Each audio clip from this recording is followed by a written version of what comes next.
In.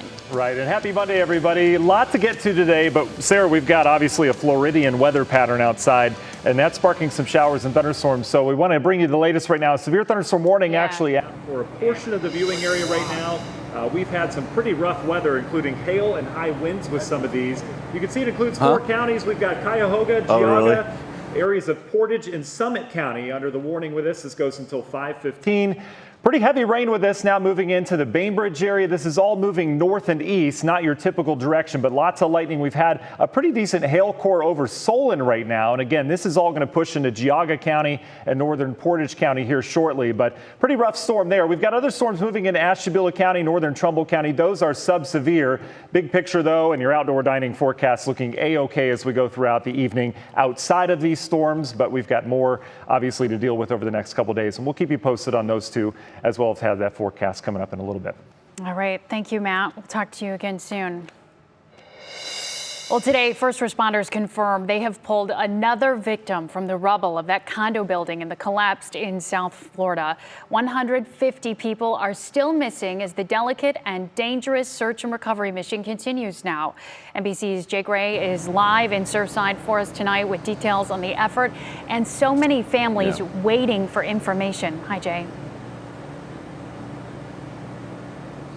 Hey there, Sarah. Look, every urban rescue team member in the entire state of Florida on the ground here right now. They're working around the clock, 12-hour shifts, more than 350 men and women. Their mission, the same as it was in the moments after the collapse. They are keenly focused on finding survivors here.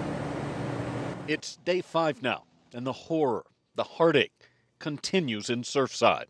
We're hoping and praying for a miracle, and we are holding on to hope because we really want to be reunited with my mom. Stunned families struggling as the number of those killed slowly climbs. There's been no survivors pulled from the rubble since the first night. Still, officials insist their mission hasn't changed. Right now, our top priority is search and rescue and find the people. And while the situation is dire, first responders say there are still reasons to be hopeful here. There's certain areas that we have not gotten to, but we've been able to place cameras that seem to have large enough spaces, voids, that occupants may still be in there. And so they continue pushing deeper into the wreckage. Many of the areas so unstable, teams collect small pieces of the crumbled mortar and twisted metal by hand. Their dedication and effort unwavering. They only have one way of doing business, and that is a focus on savings of lives. It's what motivates them. It's their fuel. Fuel that allows them to power through a task that is overwhelming, forging a bond between those searching and those waiting. It's very emotional. This whole process has been emotional, and that's why I call it family member, because what we've gone through here, I think we're all family now. A family suffering, but refusing to give up. Yeah, look, teams are using every available resource during the search, including dogs and remote cameras, even sonar, but stress it's still a very deliberate, at times very dangerous process, Sarah. Oh, just incredible, and you certainly feel for those families, Jay.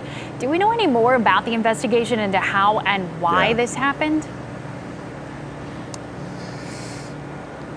Yeah, and what officials will tell you right now is that the rescue is top of mind, but they are continuing to investigate how and why. And the focus right now on the bottom of that 13-story building and a possible structural failure in or just below the underground parking garage. That's where engineers, all the experts, are focused right now.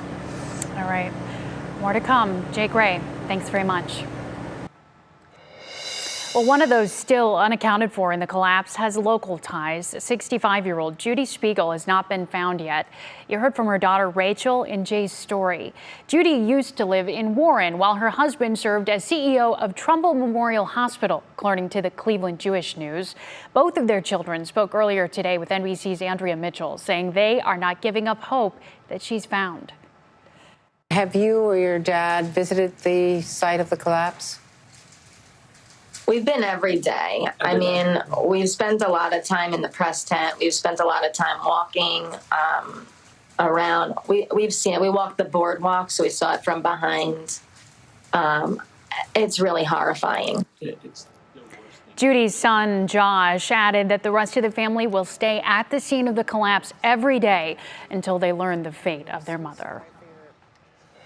Well, a new rule is now in place here in Ohio. This one affects college athletes who will now be able to benefit from their name, their image, and likeness to turn a profit while participating in NCAA teams. How about that? Brandon Simmons has the details on the executive order signed by the governor today.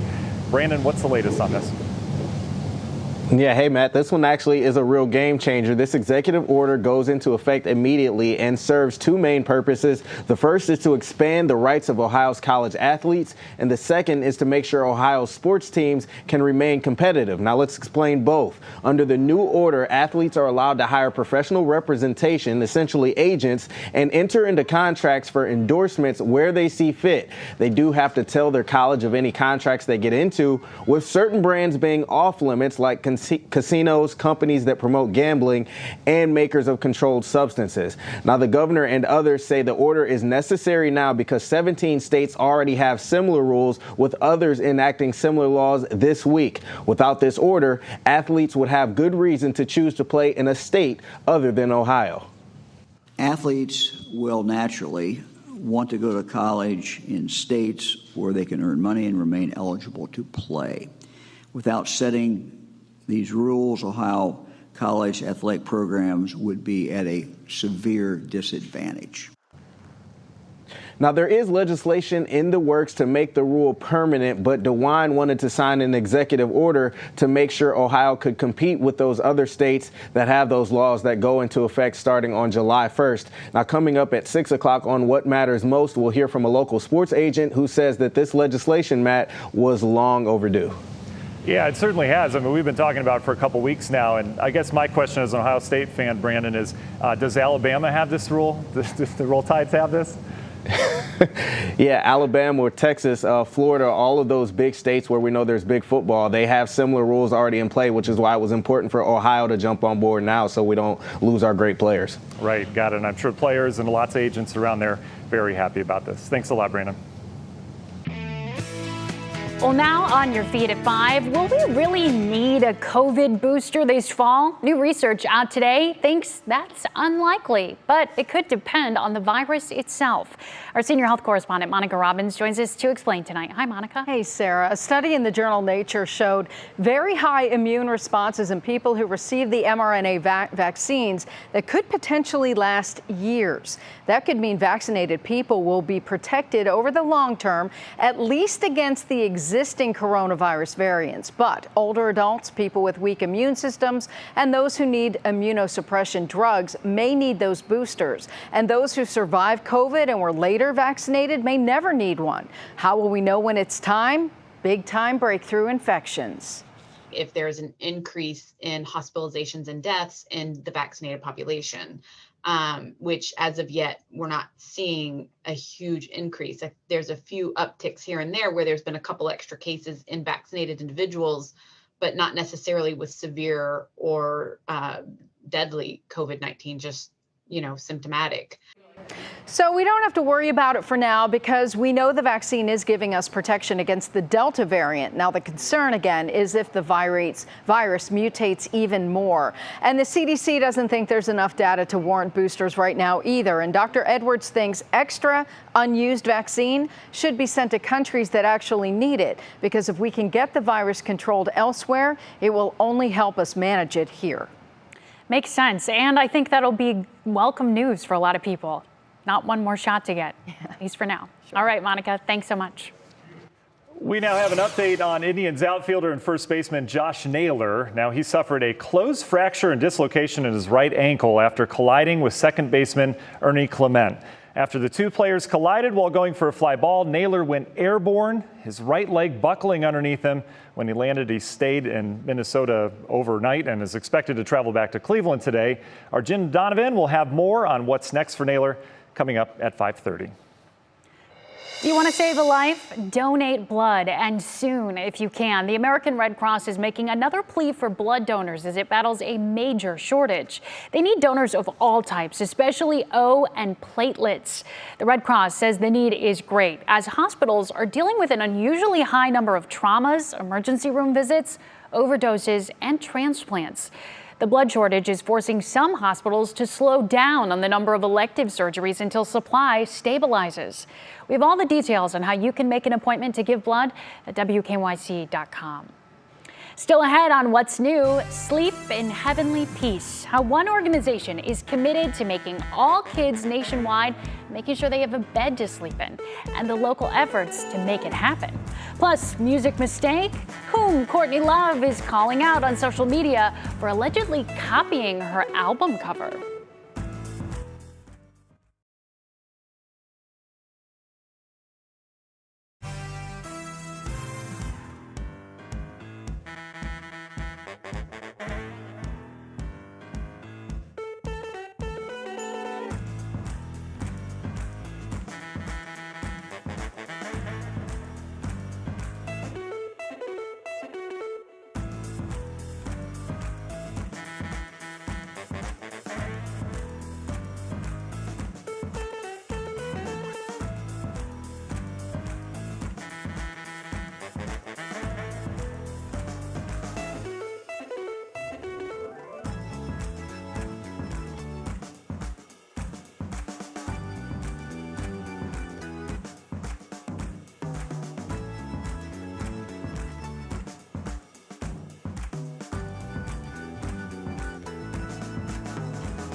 Well, here's something we might not think about as we lay down in our beds. Thousands of children across the U.S. don't have one. But thanks to a national organization, dedicated volunteers are trying to change that. Lindsay Buckingham has this story. We try to bring awareness to the plight of child bedlessness, which is not really a word, but it's a real problem. A heartbreaking problem with troubling statistics. At least 2 to 3% of all kids in the country don't have their own bed to sleep in. Once they're, in a home or in a shelter, they're sleeping either, on a couch or on the floor or some other kind of uncomfortable or unhealthy environment. That's where Sleep in Heavenly Peace comes in, a national group committed to building kids the beds they so deserve. Susie Azadorian is Cuyahoga County's chapter president. So I went to be trained in Idaho with my husband last October. And so we've been working with our volunteer group basically just from November on. Only 6 months into her mission, but Susie says her chapter covers cities across the county and volunteers have stepped up. We look for sponsorships from companies to sponsor a bed build or groups to sponsor deliveries where they can come in with their group and deliver as a group with us. We just have had such a tremendous response from all of the communities. Earlier this month, the Cuyahoga County chapter hosted a bed build at the Lowe's in Rocky River. Supplies from the store allowed 75 volunteers to build 43 beds for area kids. And dozens more were shipped out a few weeks later. That was our first huge build.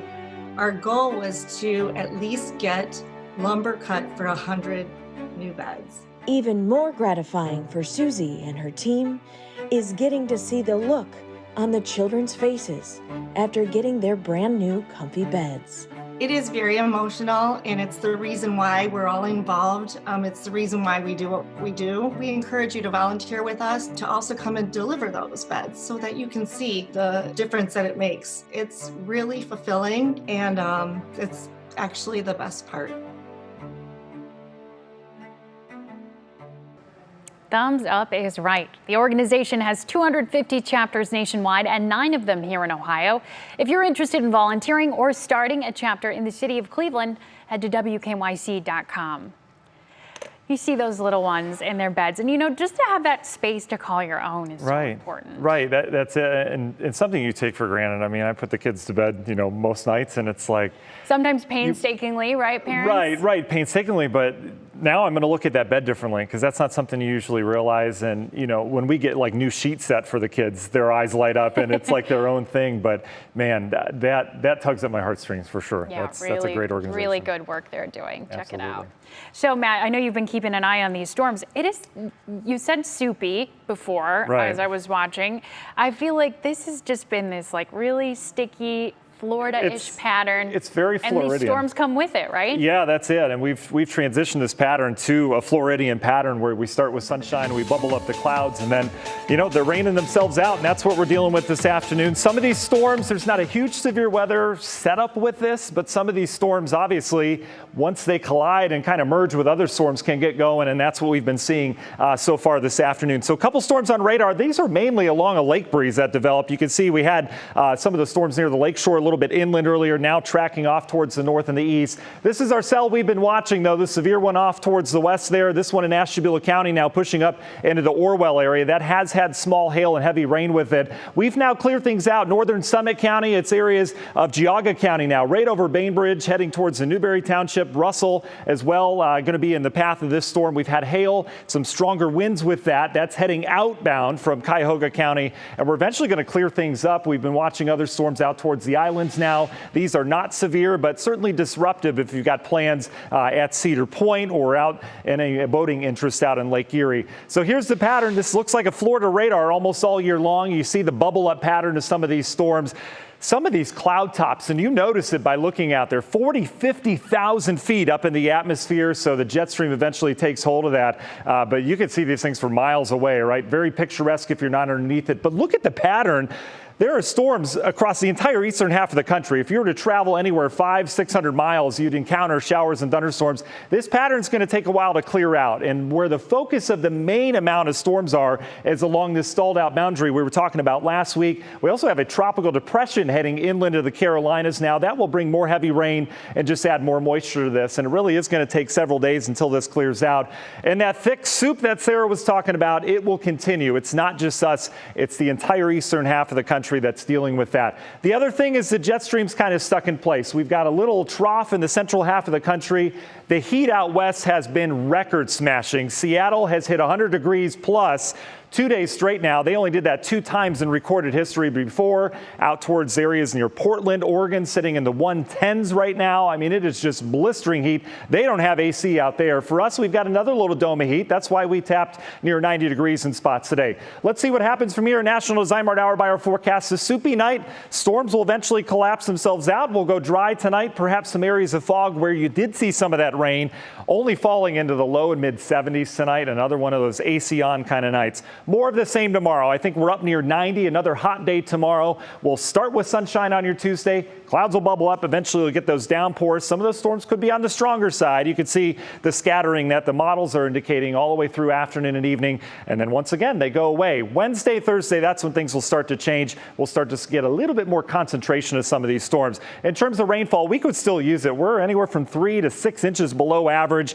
Models indicating, rainfall doesn't fall evenly in thunderstorms, but we could get a decent inch or two quickly out of some of these. And look at what happens just in time for 4th of July holiday. The weekend, we bring that humidity down. Cross your fingers on that. I'm not 100% sold, but as it looks right now, we are going to get things back looking good around here. Union Home Mortgage 7-day forecast. You can see as we go through time, we have cooler temperatures. We will have the rainfall around as we get into the next couple of days. We should get things cleared out of here. I think by the 4th of July holiday, Sarah, I'm kind of hesitant to keep us dry on 4th of July itself. That's always tough as a meteorologist in Ohio. But as of right now, I think just an isolated storm chance should be much nicer around here by the time the weekend rolls Just to see us in the comfortable level of the muggy meter, I mean, that's worth celebrating. It's been a while. I think we'll enjoy it for sure. All right. Thanks, Matt. Well, coming up next on What's New, BET Awards in the books. Kiera Cotton takes a look at some of the big wins of the night, including some of the surprises from the stars, coming up in your pop break. Plus, gorillas meet snake. How this troop managed to steal some visitors' attention at Animal Kingdom. Coming up in our Worth the Watch. Stay tuned.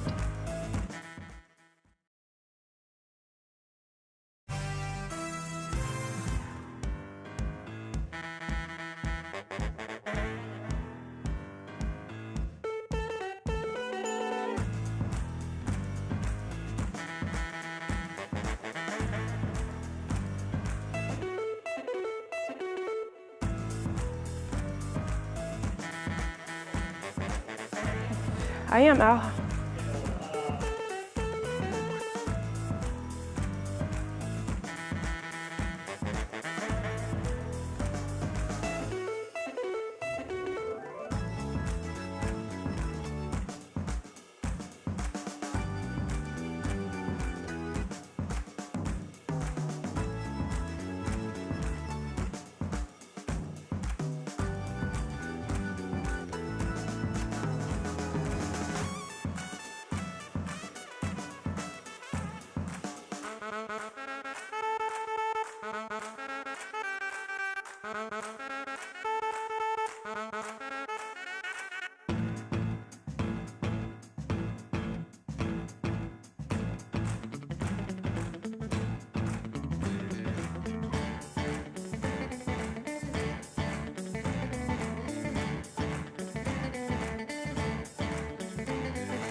Welcome back to What's New. So, was it a music mishap or an actual stealing of a song cover? And the BET Awards are in the books for the year with tons of moments captured on camera. Here's Kiera Cotton with your pop break. Courtney Love has never been one to bite her tongue, and some things never change. The lead Hole singer took to social media this weekend to call out 18-year-old music sensation Olivia Rodrigo.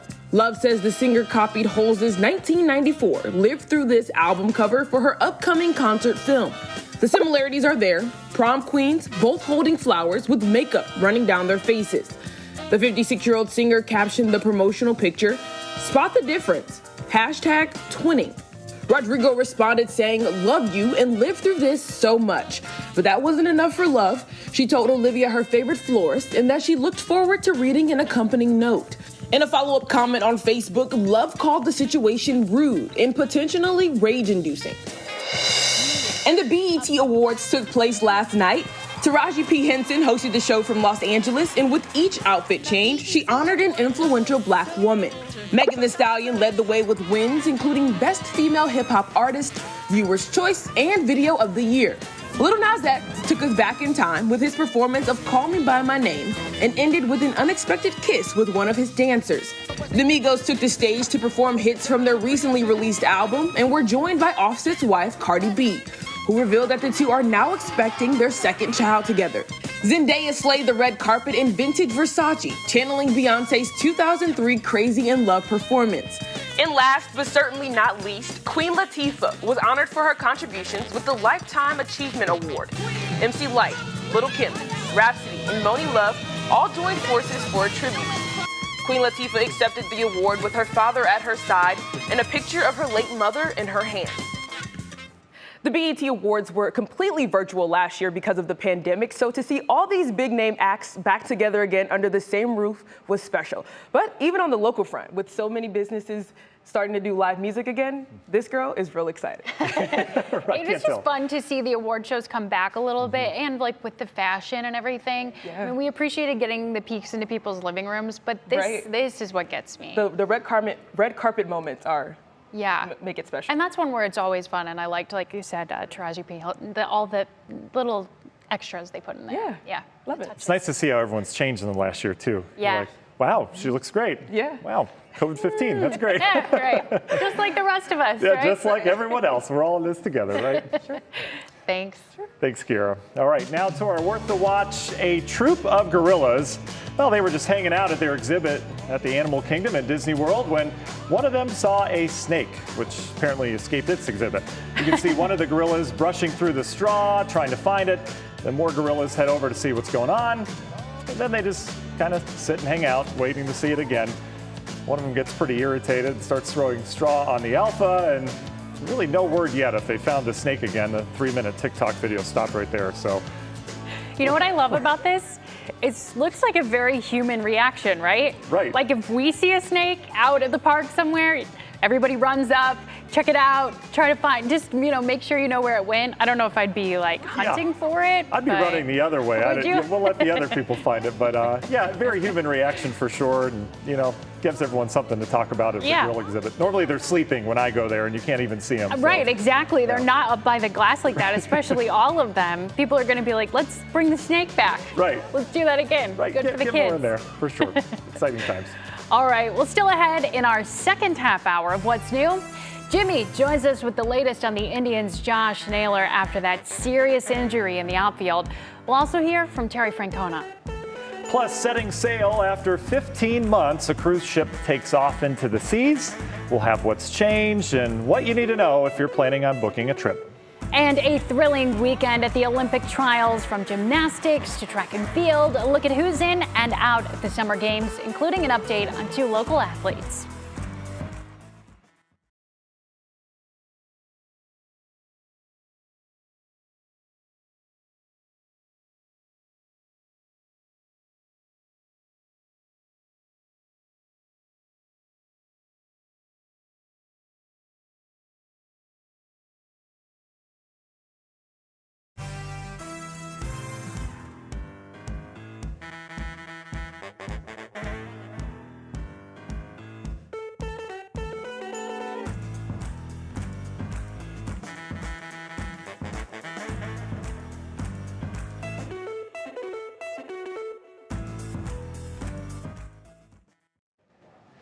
I do. 1, 2, 3, 4.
And now, live from WKYC Studios, this is What's New.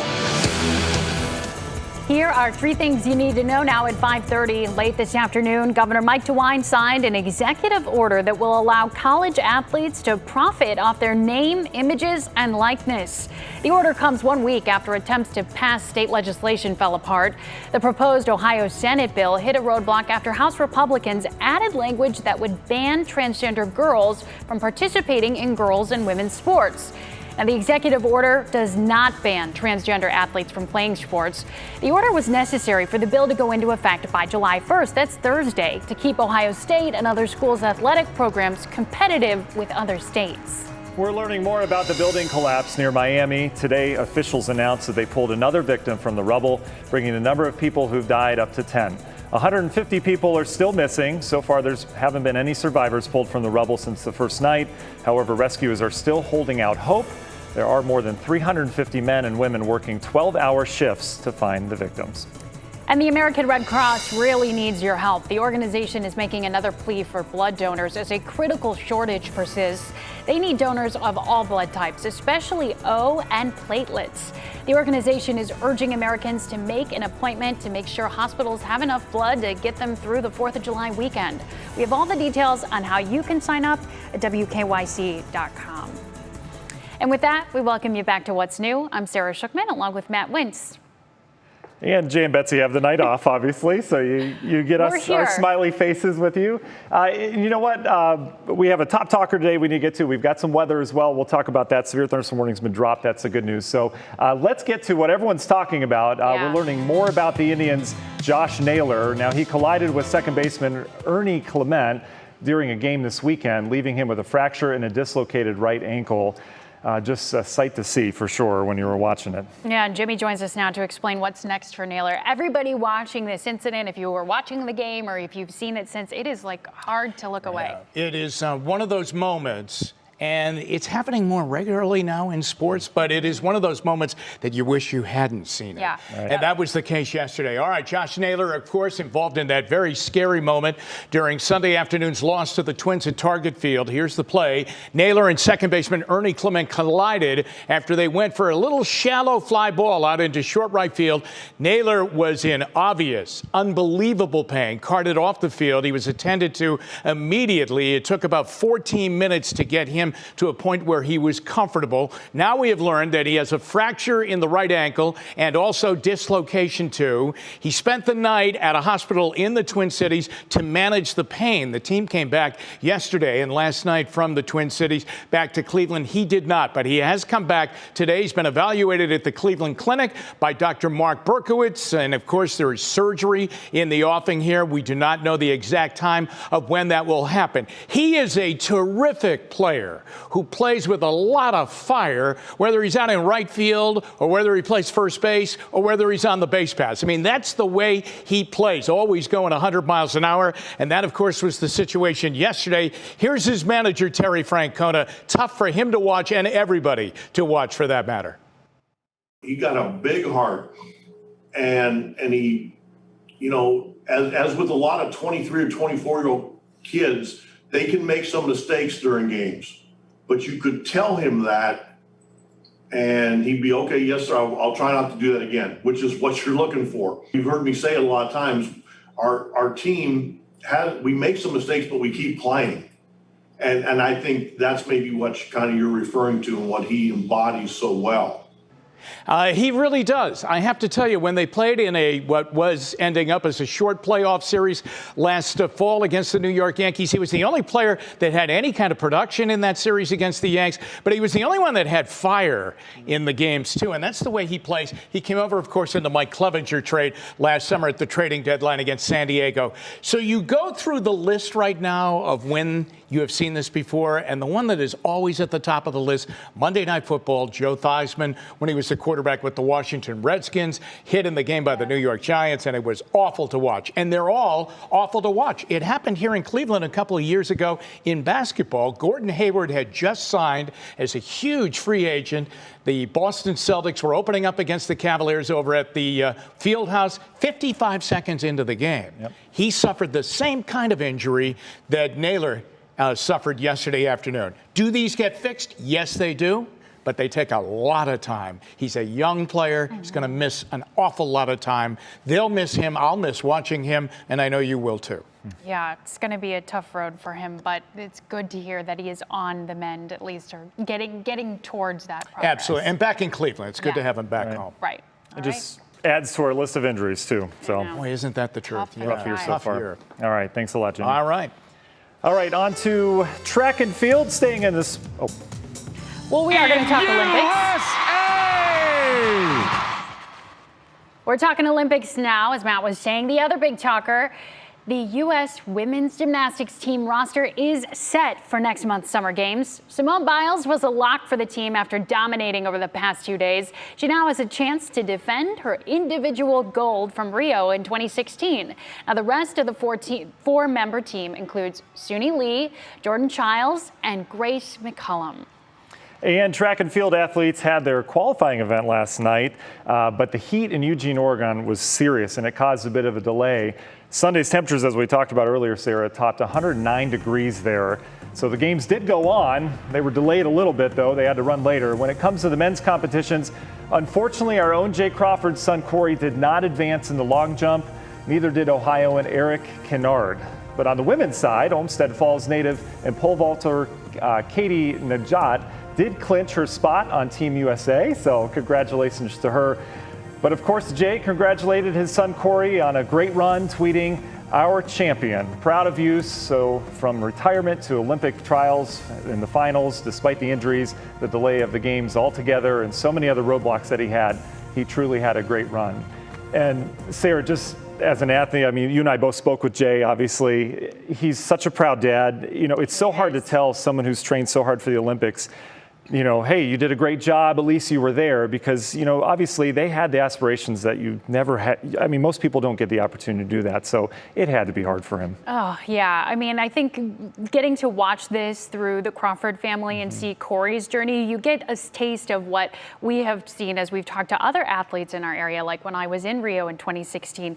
You know, this is a dream for them that started decades ago. Right. And these people are in their, you know, early 20s, sometimes teenagers, you know, but they've been working at it their whole lives, and there are just so few opportunities every 4 years. And you saw a lot when we talked about the delay in the Tokyo Games, and the fact that they are going on is good news for a lot of these athletes, but we know we're sad Corey won't be there. Right, but we'll wish everyone else from Ohio and obviously Team USA luck and all the good things they do. Absolutely. Well, remember, WKYC is your home for all things Olympics. We've got much more information about the trials and what's coming up later this week and beyond. Tokyo now just 25 days away. Head to WKYC.com or through a 3 News app for full coverage. Coming up, it is a story being shared all over social media. We'll tell you where this bear has been seen, yes, in our backyard. Ahead on Clicking in Cleveland. Plus, it's full steam ahead for one cruise ship. 15 months after passengers took off from a U.S. port. We'll explain what has changed and the vaccine process to sail. And Matt, tell us about the forecast. Yeah, we'll tell you what, we'll start with a live look at CSU Cam right now. You can see some of the tops of thunderstorms well to the west. That's pretty much been the scene. If you're not underneath these, you can see them. Live look at radar right now. We've lost the severe thunderstorm warning. That's the good news. Still some decent rumblers out there, though. One such cell dying out areas of Geauga County. Ashtabula County still going good from Jefferson over towards Roaming Shores area. And we've got more off towards the west. We'll let you know when the sticky weather finally goes away in the forecast coming up.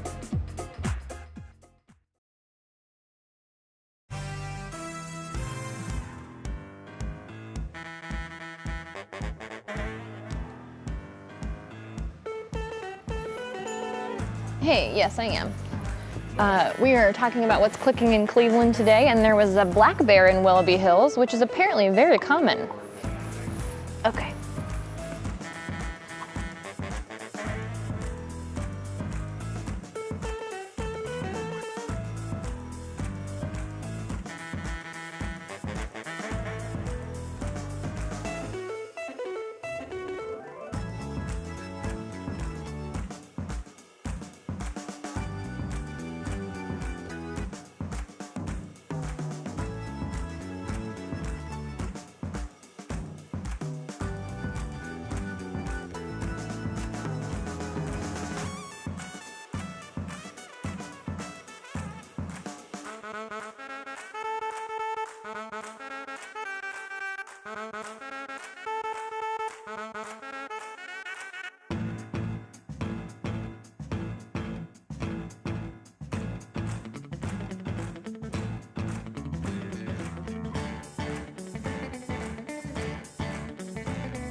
We have some good news for those ready to get back on a cruise ship. Over the weekend, the first major cruise ship in 15 months set sail from a U.S. port. Royal Caribbean's Celebrity Edge left from Port Everglades near Fort Lauderdale, cruising to Mexico and the Bahamas. The company is encouraging passengers to show their vaccine cards, but it's not mandatory. NBC's Carrie Sanders asked the company's CEO what happens if someone doesn't show proof of vaccination. Somebody gets on board, they don't want to show a vaccine passport, they're unvaccinated. What is different for them? It involves some other things, extra testing, because we want to make sure that we prevent any kind of spread. It also involves having to wear masks. Now, 99% of passengers and crew members on this ship are vaccinated. Only 2 adults on board are not. But those self-service buffets, known for cruise ships, those are gone. Instead, crew members are serving the guests. A cruise to the Bahamas and Mexico. I kind of feel like you could just head out to Edgewater right now and you might think you're in the tropics. Right, just get an inflatable raft, head in the pool, and boy, it'll feel just like, not that people go there for the weather, obviously, but you know, it's more the huge cruise ship and all the things to do, and you get free babysitting. I think the sunshine is part of it. Right, sometimes, yeah, especially in the middle of the winter. But boy, it's been so tropical around here, Sarah, and this is going to continue. We've got a couple more days of this, and then it looks like the light at the end of the tunnel is coming away just in time for that 4th of July weekend. But past experience tells me these patterns, sometimes they stick around, so we'll have to keep an eye on that weekend forecast. Meanwhile, though, we've dealt with a couple severe thunderstorms today. We've had some decent hail out of these, penny up to dime size, well, dime penny size, relatively speaking. A lot of them kind of raining themselves out pretty quickly. We've also had some stronger winds. You can see that was our severe cell earlier. This is our strongest storm, Northeast Ohio right now, just south of Jefferson, hearing the thunder obviously rumbling. This is heading out towards the east and over Pymatuming Lake, going to get some heavier downpours now. A little bit of hail with that as well. Wouldn't be surprised if it developed some gusty winds as it kind of rained itself out. This cell has rained itself out. Basically, you're dealing with all the uplift in these thunderstorms, and then eventually you get the downdrafts, courtesy all that rain, and it kind of collapses the storm. So just some leftover lightning strikes.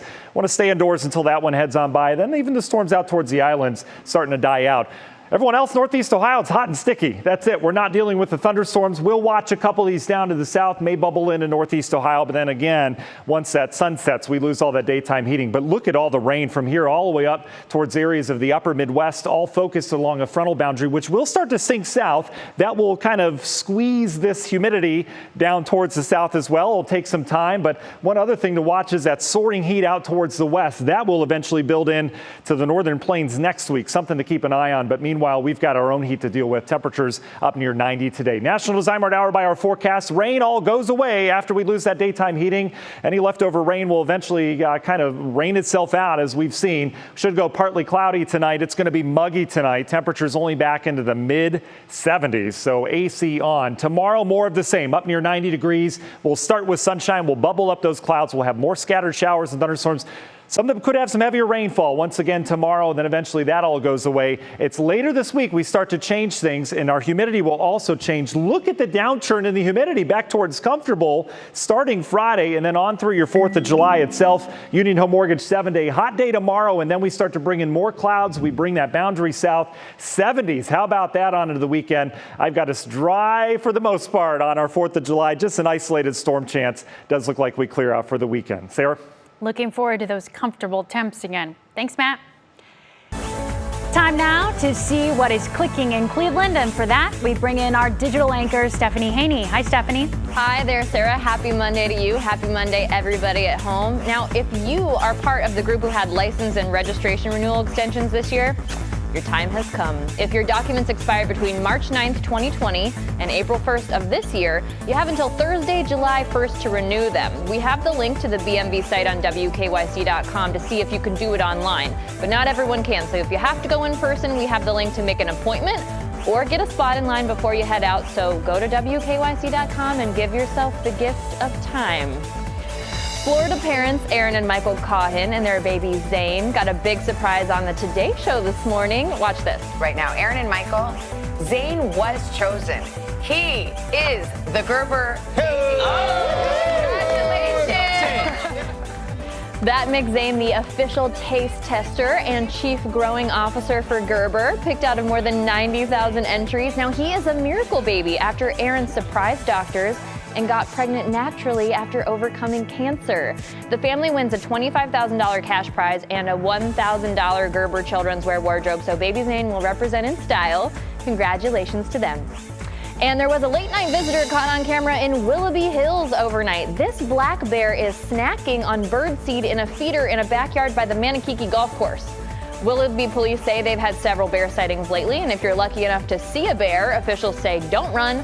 Let the bear know you're there in a calm voice, give it space, raise your hands to seem bigger if it starts to come towards you, and just get out of there. Now, police say that Lake County is a relatively common place to spot a black bear. Those are obviously great tips. I feel like, Matt and Sarah, you two are more likely among the WKYC family to run into a black bear out in the woods. You're very outdoorsy. Has that ever happened? I have not had the pleasure.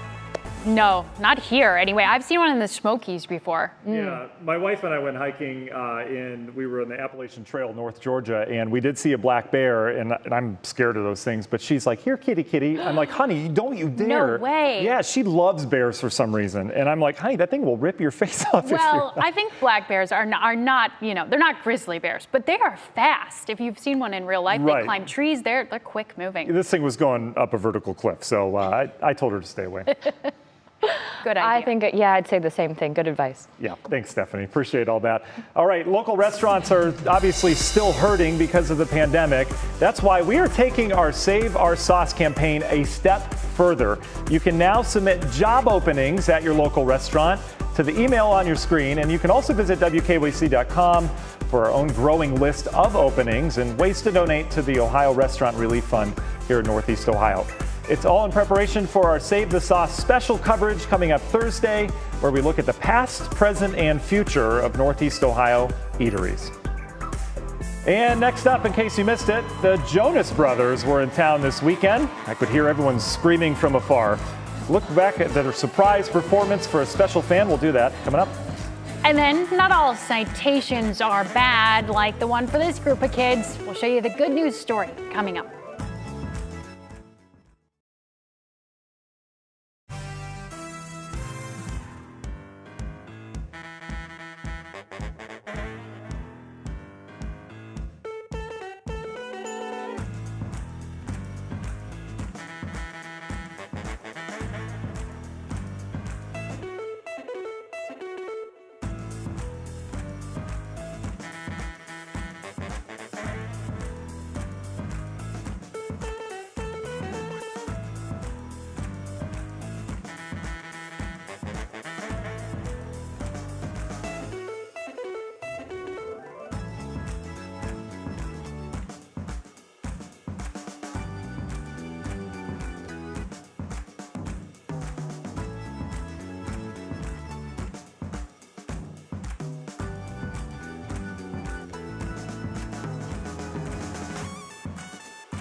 Last night was a dream come true for some Jonas Brothers fans. The boy band performed outside the Rock and Roll Hall of Fame. It was a bit of a mystery, too, because the official location and time for that concert wasn't released until yesterday. And that's when hundreds of fans, who I heard from my house far away, who got the invite, went rushing to the Rock Hall to enjoy the show.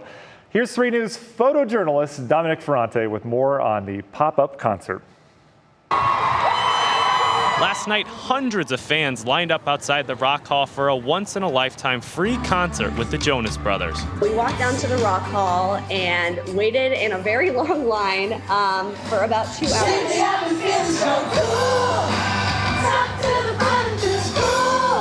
They made a surprise appearance here in Cleveland, but were very tight-lipped about where and when it would happen.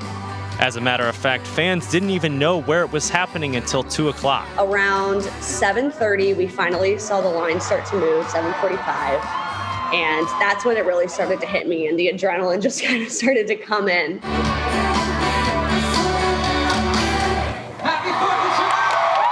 Fans had to pre-register for tickets online and show their vaccination cards. We were, I would say, probably about 3 rows of people back. Which was just unreal to be able to be at such an intimate event and so close for free. The reason for the concert? The boys were taping a segment for Macy's 4th of July Fireworks Spectacular, airing on NBC. I was just amazed, in shock. The whole night, I just felt excitement. When I first saw the Jonas Brothers come out, tears welled into my eyes because it was so crazy. Now, guys, try not to freak out. We are hearing that Nick will be in town for the next few weeks filming the new TV show, Jersey Boys. In Cleveland, Dominic Ferrante, 3 News. And Sarah, that speaks volumes to the Jonas Brothers. I mean, they could have just shot their stuff, got out of town. Yeah, and to actually get their they... fans involved. Right. And that's going to be one of those you always remember sort of things. Right. With just that small group, and looked like kind of a good night for it. We know it was hot and sticky outside, but when you look at the video, it looks amazing. And I'm thinking back to the radar last night. I'm like, yeah, we had storms earlier, but they did move out for the concert. So, yeah. It turned out great. So hopefully we showed off Cleveland for that. Oh, that's cool that it's going to be a part of the big 4th of July show. Yeah. I know, super excited. Showcasing Cleveland on the national stage once again. All right, still ahead on what's new. A local sheriff's deputy gave a group of kids citations. What they were doing right to get these special citations is ahead on our Show Us Something Good. And it's time now for your pop quiz. On this day in 2007, the bald eagle was removed from the U.S. list of endangered and threatened species. Which president signed the Endangered Species Act into law? Is it Lyndon B. Johnson, Richard Nixon, or Gerald Ford? The answer when we come back.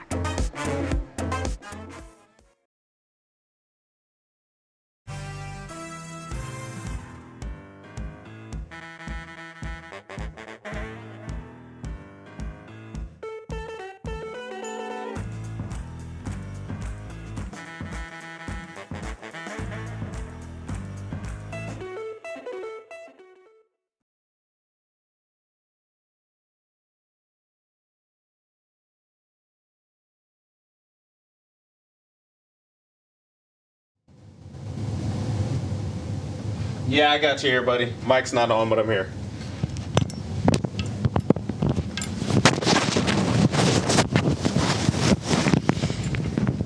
Check 1, 2, 3. Brandon's microphone. This is what it sounds like with a microphone actually on. Yeah. Lion King. Hey, Al, how are you? Testing 1, 2. Good evening. I'm Russ Mitchell. Laura's on assignment. The play is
Before the break, we asked you which of these presidents signed the Endangered Species Act into law. The answer? Richard Nixon. It was signed in 1973. Today's Show Us Something Good comes from Lorain County. Sheriff's Deputy Sergeant Pluta caught 4 children wearing their helmets while riding their bikes in Amherst Township. He issued them Helmet Smart citations for wearing their helmets. The kids will also get a free ice cream cone from Dairy Queen. Kids doing good kid Caught stuff. being good, right? I love it. I love that. That's what we used to say in my elementary school. Caught being good. And I love that. Make sure you got your helmets on, especially if you're going to be riding out in the street. So, so, so important. Right. So glad they're celebrating those kids for doing it right. And enjoy the ice cream. And look at those bikes. Those bikes look great too. Good colors. I know. Yellow wheels. Fancy. All right, tell us your good news by using the hashtag GoodNewsClee when you post online with your pictures and videos. You can also share with our WKYC app using the Near Me feature. Just tap on Near Me in the bottom right-hand corner of the app. It'll tell you what to do from there. Well, thanks so much for watching What's New with us. Yes, thanks for joining us tonight. What Matters Most with Russ starts right now. Now at 6, lost in the rubble. There's a joint effort, there's camaraderie, and everybody has the same goal, and that's to pull people out of there. With the death toll slowly climbing, hope begins to fade in the search for survivors in the South Florida apartment building collapse. We'll have the latest live from the scene. Also, questions answered. Do we need another shot? Our senior health correspondent, Monica Robbins, breaks down the latest on vaccine boosters and why we may not need them to achieve COVID immunity. Working in Washington, Mark Namick introduces us to a D.C. power broker who's from right here in Northeast Ohio. And what lurks in the lake. We have spent an awful lot of effort, time, and resources understanding the science of Lake Erie. Local scientists show us how new technology is uncovering the mysteries of Northeast Ohio's greatest natural asset. From the WKYC studios, this is What Matters Most. And good evening. I'm Russ Mitchell. Laura is on assignment tonight. We begin with the latest from South Florida. The search continues around the clock for survivors in the rubble of that collapsed apartment building. For families, this has been another agonizing day as they wait for word of loved ones. And tonight, hope is fading. Jay Gray joins us now live from Surfside, Florida with the latest. Jay, good evening to you. Hey, good evening, Russ. And to give you an idea of the scope here, every available, in fact, every trained urban rescue person in the state of Florida on the ground here now, more than 350 men and women who are working around the clock, 12-hour shifts. Their focus, according to officials, has not changed one bit since the building fell to the ground. It is keenly honed in on finding survivors here. It's day 5 now, and the horror, the heartache continues in Surfside. We're hoping and praying for a miracle, and we are holding on to hope because we really want to be reunited with my mom. Stunned families struggling as the number of those killed slowly climbs. There's been no survivors pulled from the rubble since the first night. Still, officials insist their mission hasn't changed. Right now, our top priority is search and rescue and find the people. And while the situation is dire, first responders say there are still reasons to be hopeful here. There's certain areas that we have not gotten to, but we've been able to place cameras that seem to have large enough spaces, voids, that occupants may still be in there. And so they continue pushing deeper into the wreckage. Many of the areas so unstable, teams collect small pieces of the crumbled mortar and twisted metal by hand. Their dedication and effort unwavering. They only have one way of doing business, and that is a focus on savings of lives. It's what motivates them. It's their fuel. Fuel that allows them to power through a task that is overwhelming, forging a bond between those searching and those waiting. It's very emotional. This whole process has been emotional. And that's why I call it family member, because what we've gone through here, I think we're all family now. A family suffering, but refusing to give up. Yeah, and rescue teams using every available resource here, including dogs, remote cameras, even sonar. But they're quick to stress that this is still a very deliberate, at times, very dangerous process, Russ. Jay, the question a lot of people are still asking is, how did this happen? Do we know anything about the investigation at this point? Yeah. Yeah, we do. At this point, it would seem that the experts here, the engineers, they're all focused on the bottom of this tower and a possible structural failure either in or just below the underground parking garage. So that is what they're pinpointing right now. Again, though, still very early in that process, Russ. Okay. Jay Gray in Florida, South Florida, thank you so much.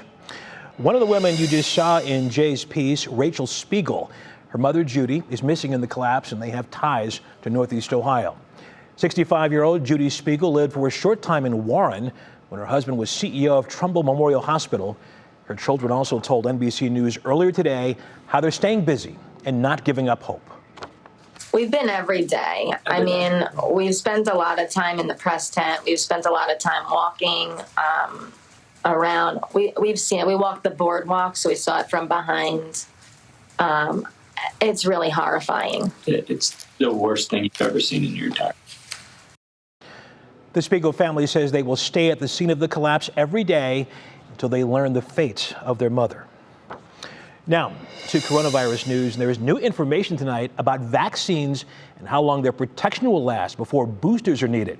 Our senior health correspondent, Monica Robbins, joins us now to explain another big question a lot of folks are asking tonight. Yeah, absolutely. You know, we've been hearing a lot about the need for vaccine boosters, but the big question is, when will we need them?